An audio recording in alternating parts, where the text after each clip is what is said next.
களம் 2026 நிகழ்ச்சியில் இன்று நம்மோடு இணைகிறார் அமமுக பொதுச் செயலாளர் திரு டிடிவி தினகரன். வணக்கம் சார். பல தொகுதிகளில் தொடர்ந்து பரப்புரையில ஈடுபட்டு வரீங்க. இதற்கு முந்தைய தேர்தலில் இருந்து இந்த தேர்தல் வித்தியாசப்படுதா? களம் மாறி இருக்கா? இல்லை, நேற்று கூட ஆண்டிப்பட்டி வந்திருந்தோம். நானும் அதிமுக பொதுச் செயலாளர் அண்ணன் இபிஎஸும் 2002 அம்மா அவர்கள் பை எலெக்ஷனில் இங்கே போட்டிக்கிட்டப்ப எப்படி ஒரு எழுச்சி இருந்துச்சோ அந்த எழுச்சியை என்னால் உணர முடிஞ்சிச்சு. அதுபோல தான் 2001 தேர்தல் எங்களுக்கு ஒரு மாபெரும் வெற்றியை கொடுத்தது. 2011 அம்மா அவர்களுக்கு பெரிய வெற்றியை கொடுத்தது. அதுபோல் இந்த 26 சட்டமன்ற பொறுத்தது திமுகவுக்கு எதிரான மனநிலை வெளிப்பட தொடங்கிவிட்டது. எப்பொழுது திமுக ஆட்சியில் இருந்தாலும் திமுக அவங்களுக்கு நல்லா தெரியும். அவர் கீழ்மட்டத்திலிருந்து மேல்மட்டம் வரை அவர்களுடைய அடக்குமுறை அடாவடித்தனங்களால் மக்கள் தங்கள் உணர்வுகளை தேர்தல் நேரத்தில் தான் வெளிப்படுத்துவாங்க.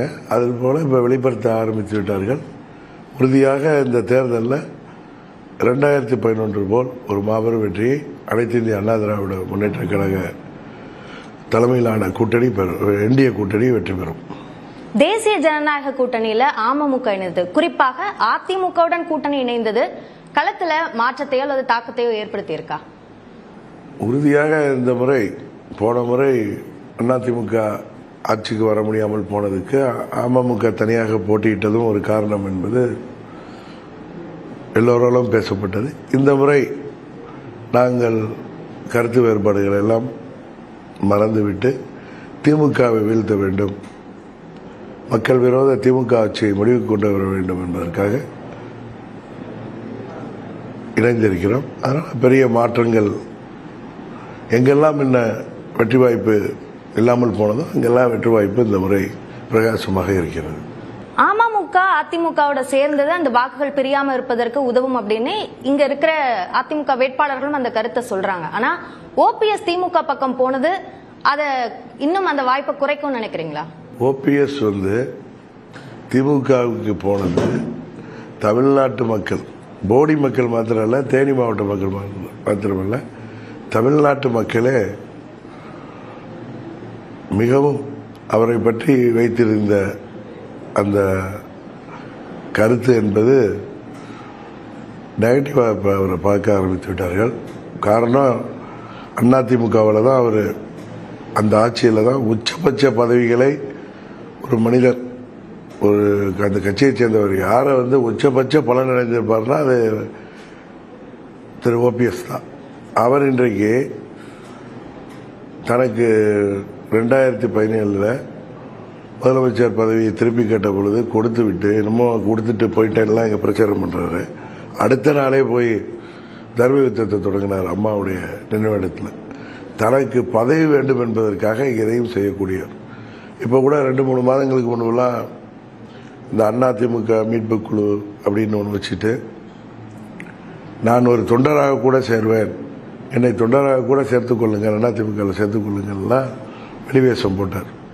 அது காரணம், அவர் திமுகவுக்கு போக போகிறார் என்பதை மறைத்து கொண்டு திமுகவுக்கு அவர் போனால் தன்னை பற்றி யாரும் தவறாக எடுத்து சொல்லக்கூடாது, அதனால் அதிமுகவில் என்னை சேர்க்கலை, நான் போகிறேங்கிற ஒரு கருத்தை உருவாக்குவதற்காக நரித்தனமாக செய்த முயற்சி தான் அது. இப்போ மீட்பு குழுவை கொண்டு திமுகவில் அடமானம் வச்சுட்டார். அதனால் அவர் மீட்பு குழு, போராட்டம், தர்ம யுத்தம் எல்லாமே ஒற்றை மனிதராகிய பன்னீர்செல்வத்தின் பதவி ஆசை தான், வேறு ஒன்றும் கிடையாது. அதனால் அதை தமிழ்நாடு முழுவதும் எல்லாம் புரிந்து வைத்திருக்கிறார்கள். அதனால் அவர் போனது என்பது எங்களுக்கு இன்னும் அதிக வெற்றியை தருவதற்கான வாய்ப்பை தான் கொடுக்கும். ஆனா அதிமுகவில் சேருவதற்கு அவர் முயற்சித்ததும் சேர்க்கல அப்படின்றதும் உண்மைதானே? இல்லை, அது முயற்சித்தது போல நடிச்சார். என்ன தொண்டராக்குங்கன்னு சொல்லி கேட்டார். ஆனால் டெல்லி போனப்போ அவர் என்ன கேட்டாருங்கிறத நான் இப்போ சொல்ல விரும்பலை. அவர் டெல்லிக்கு போயிட்டு மறுபடியும் அமித்ஷா அவர்களை பார்த்துக்கிட்டு வந்தார். ஆனால் வெளியில் என்ன சொல்வார், என்ன ஒரு தொண்டராக சேர்த்துங்க, என்னை கட்சியில் சேர்த்துங்கன்னு பேசுனதுலாம் வெறும் அதான் அன்னைக்கு சொன்ன பசுந்தோல் போர்த்திய புலியாக நடித்தார். காரணம், திமுகவுக்கு செல்வதற்கு அவர் ஏற்கனவே முடிவெடுத்து விட்டார். திரு ஸ்டாலின் அவர்கள் அவர் வீட்டில் சந்தித்து வந்து அன்றைக்கு வெளியில் என்ன பேட்டி கொடுத்தார், அரசியலில் எதுவும் நடக்கலான்னு சொன்னார்ல, நிரந்தர எதிரியும் இல்லை நண்பனும் இல்லைன்னு சொன்னார்ல. அப்புறம் நான் போய் அதிமுகவில் சேர்த்துங்கன்னு அவர் பேசினதெல்லாம் திமுகவுக்கு தான் போவதால் தனக்கு பாதிப்பு ஏற்படும் என்பதால் அதை மறைப்பதற்காக செய்த ஒரு அரசியல் யுத்தி தானே தவிர உண்மையிலே பன்னீர்செல்வம் அதிமுகவில் இருக்கணுங்கிற எண்ணமே அவர் கிடையாது. இருந்தால் உச்சகட்ச பதவி, இல்லைன்னா நான் வேற கட்சிக்கு போவேங்கிறது தான் அவருடைய எதிரிக்கு கூட போய் கைகோர்ப்பேங்கிறது தான் அவருடைய நிலைப்பாடு. இந்த தேசிய ஜனநாயக கூட்டணியை பொறுத்த வரைக்கும் கொள்கை முரண் கொண்ட கட்சி, அதனால மக்கள் அதை ஒரு கூட்டணியாக பார்க்க மாட்டாங்க அப்படின்ற விமர்சனம் முன்வைக்க. ஒரே கொள்கை இருந்தால் எல்லாம் ஒரே கட்சியா இல்லாம இப்போ திமுகவுக்கும் காங்கிரஸுக்கும் ஒரே கொள்கையா? திமுக 49 ஆரம்பிக்கப்பட்டதே காங்கிரஸுங்கிற கட்சியை எதிர்த்து தான். இன்னும் சொல்ல போனால் கம்யூனிஸ்டுகளுக்கும் காங்கிரஸுக்கும் எவ்வளோ கொள்கை வேறுபாடு இருக்கு. நீ கேரளாவில் பாண்டிச்சேரியில் திமுகவை எதிர்த்தே காங்கிரஸ் போட்டிடுறாங்க. ஒரே கொள்கை கூட்டணின்னா எதுக்கு அவங்க அதுபோல் வெளியேறணும்? எதற்கு அங்கே போய் எதிர்த்து போட்டிடணும்? கொள்கையெல்லாம் ஒரு வெங்காயம் கிடையாது. தேர்தலில் வெற்றி பெறுவதற்காக, ஆட்சி அதிகாரத்தை பிடிப்பதற்காக சொல்கின்ற ஒரு மாயஜால வார்த்தை தான் அந்த கொள்கை கூட்டணி என்பதெல்லாம். ஒரு கொள்கையும் அவர்களுக்குள் ஒற்றுமை கிடையாது. இப்போ தேர்தலுக்காக இந்த தேசிய ஜனநாயக கூட்டணி அமைந்தது என்பதை திரு எடப்பாடி பழனிசாமியும் சொல்றார். கொள்கையில வேற வேற இருக்கும், ஆனா அது தேர்தலுக்காக திமுகவை வீழ்த்த வேண்டும் என்பதுதான் எங்களுடைய ஒரே கொள்கை. அதுல எல்லா கட்சிகளும் ஒத்த கருத்து உள்ள கட்சிகள் சேர்ந்திருக்காங்க. ஒவ்வொரு தேர்தலுக்கும் நடப்பது. அப்படி இருக்கும்போதுதான் இப்போ அதிமுக தலைமையில கூட்டணி, ஆனா பாஜக கிட்ட தொகுதி பங்கீடு பேச்சுவார்த்தையை அமமுக செய்து அப்படின்னும் போதுதான் அந்த முரணி. இல்ல நீங்க ஊடகங்கள்ல டெல்லிக்கு நாங்க போனாலே அதை ஒரு நியூஸ் ஆக்கிட்டு இருந்தீங்க. அப்படி கிடையாது. நாங்களும் அதிமுகவும் கடந்த 8-9 ஆண்டுகளாக கருத்து வேறுபாடில் பிரிந்திருந்தோம். தேர்தலெல்லாம் ஏற்று போட்டிட்டோம். மீண்டும் ஒன்றாகும் பொழுது சீட் ஷேரிங்கில் எந்த ஒரு பிரச்சனையும் வரக்கூடாது என்பதற்காக டெல்லியில் போய் பண்ணலை. டெல்லியை சேர்ந்தவர் எங்களுக்கு இந்த கூட்டணியில் எங்களுக்கு சுமூகமாக உடன்பாடு ஏற்படுவதற்கு உதவி செய்தார்கள். அதானே தவிர டெல்லியில் போய் நாங்கள் கூட்டணி பேச்சுவார்த்தை நடத்தணும் என்பதெல்லாம் ஒரு பொய்யான பொய் பிரச்சாரம். அந்த கூட்டணி ஆட்சி என்பதில் அமமுகவோட நிலைப்பாடு என்ன? எங்களுடைய நிலைப்பாடு தமிழ்நாட்டில் அனைத்து இந்திய அண்ணா திராவிட முன்னேற்ற கழகத்தின் ஆட்சி தனிப்பெரும்பான்மையோட அமைந்தால்தான் நாட்டுக்கு நல்லது என்பதுதான் என்னுடைய நிலைப்பாடு. சரி, இதுல இன்னொரு முக்கியமான ஒரு கேள்வி என்னன்னா, தொகுதி மறுவரையறை தொடர்பாக இப்போ அது தொடர்பான ஒரு வீடியோவையும் முதலமைச்சர் வெளியிட்டிருக்காரு. அதுல தமிழகத்திற்கான அநீதி இழைக்கப்பட்டால் அதற்கான போராட்டத்தில் ஈடுபடுவோம். எப்பயுமே முதலமைச்சர் புரளிகளை கிளப்புவதில் அவங்க அப்பாவை தாண்டிட்டார். உங்களுக்கு தெரியும், நான் போராடுவேன், தமிழ்நாடு 60களில் இருந்து திமுக பார்க்கணுன்னாரு. 67 ஆட்சி கலைக்கப்பட்ட போது, அந்த 76 அந்த ஆட்சி கலைக்கப்பட்ட போது அவர்கள் என்ன செய்தார்கள் தெரியும். மறைந்த இந்திரா காந்தி அம்மையாருக்கு எதிராக இவர்கள் எப்படியெல்லாம் தரம் தாழ்ந்து பேசினார்கள். அப்பொழுது இவர்கள் ஊழலுக்காக இவர்கள் ஆட்சி கலைக்கப்பட்டு எமர்ஜென்சி கொண்டு வரப்பட்டு கருணாநிதியை தவிர அத்தனை பேரும் மிசாவில் கைது செய்யப்பட்டார்கள். ஆனால் அதுக்கப்புறம் 2 ஆண்டுல நேருவின் மகளே வருக, நிலையான ஆட்சி தருகன்னு சொல்லி அவங்கள்ட்ட போய் சரண்டர் ஆகலையா?